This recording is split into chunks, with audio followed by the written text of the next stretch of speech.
Hey there, everybody. So in Chapter 10, we've got an exercise where we've got to create a little splash screen for our Sancho Panza project. And, yeah, we can just throw a picture up there, a little wait timer in Playmaker, and then once the time's up, load our main menu. We can do it that way, but I thought maybe, let's take a look at some kind of experiment with Playmaker a little bit. We're now basically to the end of the book, and yeah, there's still a ton of stuff that we would like to learn and look into and everything, but let's kind of just take a look at what we have learned and specifically focusing on perhaps the confidence we've developed as far as a logical approach to things. So what I'm going to do is I'm going to go ahead and kind of start or make a little scene here. So I'm going to go, let's get rid of this skybox here. So I'm going to go to my window and my lighting, and I'm going to go to a none on my skybox. There we go. And I've got that blue background, so let's get rid of that. We'll go to our main camera and let's change that to black. Okay. Alright, now let's go ahead and throw a canvas up here. So we'll do a UI and a canvas like so. And within our canvas, well, actually, let's do some stuff to our canvas. Screen space overlay looks nice. Constant pixel size. Let's do a scale with screen size. And for our resolution, let's do a 1024 by 768. This is some of the stuff we looked at when we did the UI stuff. So kind of nice there. Let's go ahead and do a right click and UI, and I'm going to add an image here. And I'll just, for my image, I'll throw this thing on there, and I'll do a set native size, and then I'll say, whoa, that's kind of too big. Looking at, and I've got my game view set on standalone 1024 by 768, so I can see that my image is definitely not fitting in there. So let's go ahead and change our width and height, 1024 by 768, and now it's fitting correctly. That's nice.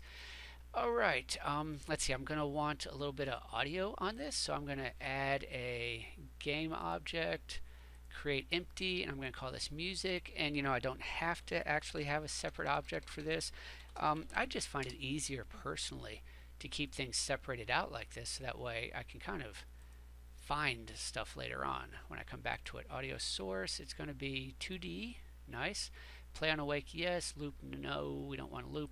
And we've got some cool sounds and all the stuff that we've downloaded before. I'm going to take this Cinematic Matter 14v2, throw it up there, and it sounds, we can take a look right here. I see it's 4 seconds long, and it sounds like that. So what I would kind of like to do is kind of maybe get this picture flickering or something. I mean, nothing fancy. We're not talking about a 3D rendered system or going into After Effects and doing all these outlandish things. Just something really simple and quick here. And one of the things is that if I go to my image, and if I go here into the color, and we've seen this already, so it's not like this is just a completely new thing. We use this in some of the stuff that we did for our UI stuff. I've got my red, green, blue, and I've also got this alpha. So I change the alpha.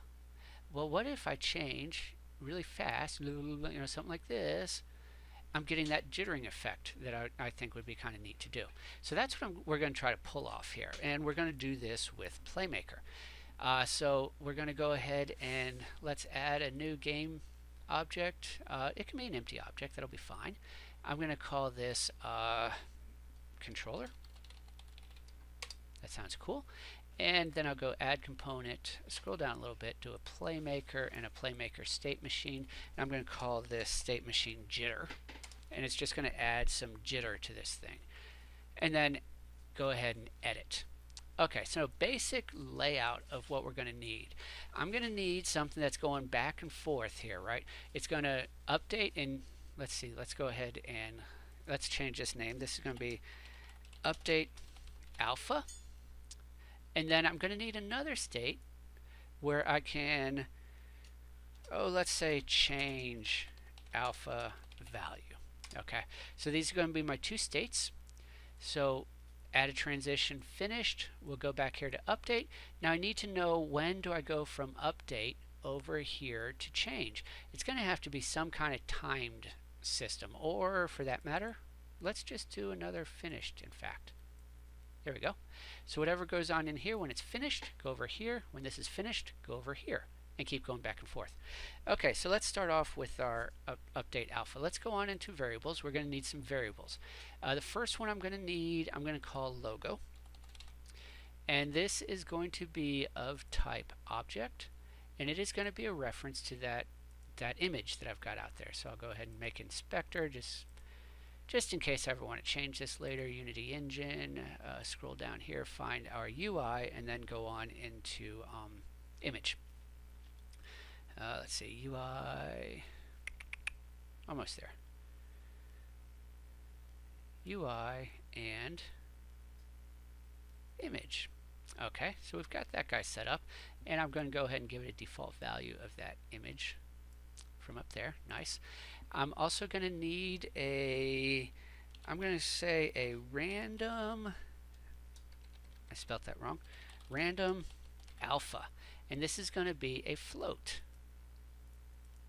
and I'll leave it just like so. So these are the two variables I'm going to need at the moment. This logo references this image, and this alpha is just going to be some random value that I'm going to change the alpha to that's within that image. Alright, so let's go back to our state. We'll go with an action browser, pull my action browser over here so we can see it, do a set property, there we go, and we're going to go to our logo. Property I want is going to be color. Now in the past we used color, but did you wonder what these were down here? Well, it's kind of backwards, but if we read it from bottom to top, we have red, green, blue, alpha, RGBA. So the A is going to be my alpha if I specifically just want to change the alpha channel. So if I leave it to a value of say 0, right, if we now run this, notice my image is gone. Cool. Okay, so then what we need to do is, instead of doing that, let's set it to a random alpha, whatever that is. Then when we're done doing this, we'll come over here and we'll pick a new random number. So let's go with a random float right there. Now the way that alpha works is 0 is invisible, 1 is fully visible. We're going to store this in random alpha, and 1, let's drop this down, maybe 0.55, something like that, right? So it'll never be fully visible. It'll be somewhere between 0 and half visible, and then it'll come back here. Now let's see what happens here. Notice we had an error down there. Let's see if we still have that error. So let's play this. Okay, so we have something that happened there, and then we've got this error, our loop count. It basically, it's going through this so incredibly fast that it's kicking out an error.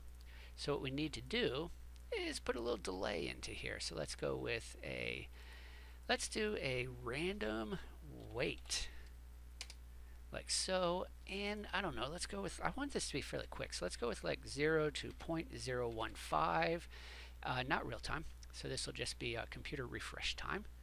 Let's see what we got here. Yeah, we got a flicker. Pretty cool. Okay, but now I want to be able to kick out of here, and I want to go to a solid color, kind of near the end of that little audio that we had coming in. So let's create a new event. And this event is going to be times up, okay, and it's going to leave this times up, and it's going to go to a state that is going to be solid color. Let's say solid alpha. There we go, something like so. Nice. And then inside our solid alpha, we're going to do a come over here. Let's do a set property. Now notice I'm not actually using anything that we've not seen at some point in the book. We've seen all of these. Set property color alpha, and your value is going to be 1. Okay, now I need to know, when do I get out of here? Okay, well this is going to be something we've not looked at before. So let's see, let's look at, it'd be nice if I could just know how much time has passed. So I'm just going to type time. And I have get time information, gets various useful time measurements. For instance, I could get the time since the level loaded. That's nice. Let's throw this in here. So what this means is I can know exactly how long it's been since the level loaded. Now if my audio is 4 seconds long, then maybe after like 2 seconds I want to go ahead and kick out of here. But I've got to store this value in a variable. I've got to store it somewhere. So let's create another variable. It'll be a float, and I'll do a current time, like so. Okay, we'll come over to our state. So we're going to store this in current time. I'm not going to do it every frame. Remember, we're coming back here. So this keeps kicking us back. So every time I come in, I can go ahead and check that. And then after I've updated my random alpha, let's go ahead and do a float compare. And I'm going to compare, let's say, random current time. And, I don't know, let's say like 2.25, something like that. If it's greater than that, I'm going to go to this times up that I've got right here, and we go to a solid alpha. So let's see what we got. Flicker. And notice it almost coincided with the sound. Went along with the sound of zoom. Not quite, missed it just a little bit. So let's drop this back to maybe 2.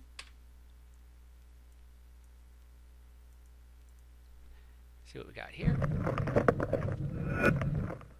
Not bad, pretty nice. Now the next thing is we want to get out of this and go and actually load the level. We don't want to load it right away. So I'm going to grab this get time info and this float compare. Right click and let's copy those actions. Come over here to our solid alpha. Let's right click and let's paste those actions in here. But this time we are going to do every frame and every frame. And we want to know when we're above 3.9. The audio is roughly 4 seconds long. So 3.9, something like that. And then we'll add a transition times up. We'll come over here, we'll add a state. And from here we'll go load a menu like so and so, and do a load level right there. And the level I want to load is going to be one of my levels down here. Let's see. Well, I want to load the main menu. And so that's going to be what? Main menu start chapter 11. Basically the main menu after we've done all the stuff that we had to do for the exercises at the end of chapter 10. So load level, let's go main menu underscore start chapter 11. Oh, come on. Main menu underscore start chapter 11. All right. Okay, so let's see what happens here. Go ahead and play this again. There we are. So there's our little splash screen going on into our main menu. Looks like I could probably have changed my final delay a little bit, but yeah, whatever. This was just thrown together in what? 13 minutes, 10 minutes, whatever. And can do a whole bunch of other things with it, but just to kind of give you an idea and start playing around with some of these things. Keep in mind that in putting this together and building this, the only action that we had not seen before was this get time info, and I found it basically by thinking out loud. It'd be nice if I could know how much time had passed, and I typed time to see what we had and saw this get time info and saw that it just went along with the whole logic and reasoning that that's been the focus of all the work that we've been doing so far. And you can start to see how these pieces are just beginning to really fall into place so that we can just start making other things as opposed to just what people specifically show us. Okay, well, I hope this was helpful. Questions, comments, any other cool ideas, just throw them in the comments below. Look forward to reading what you got to say. Have a good day. Bye-bye.